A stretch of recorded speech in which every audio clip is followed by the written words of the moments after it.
দুইটা পাপ জীবনে করবেন না। শুনেন, আপনি এক ওয়াক্ত নামাজ পড়েন নাই, আল্লাহ চাইলে মাফ করে দিবে। ভুলে জেনা করে ফেলেছেন, আল্লাহ চাইলে মাফ করে দিবে।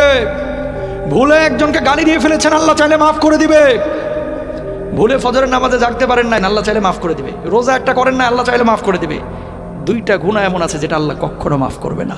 এক নাম্বার হচ্ছে বান্দার হক নষ্ট করা, দুই নাম্বার হচ্ছে শিরিক করা। খবরদার, ভাইয়ের সম্পদ হয়ে ভাইয়ের সম্পদ নষ্ট করেন না, ভাই হয়ে বোনের সম্পদ মেরে দিয়েন না, আরেকজনের হক নষ্ট করে আরেকজনের জমি দখল করেন না।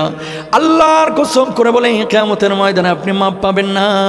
আল্লাহ রাব্বুল আলামিন শিরকের গুনাহ ক্ষমা করবে না।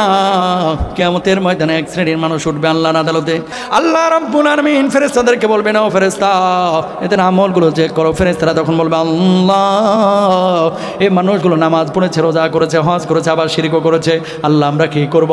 আল্লাহ রাব্বুল আলামিন তখন বলবে, এদেরকে জাহান্নামে নিক্ষেপ করো।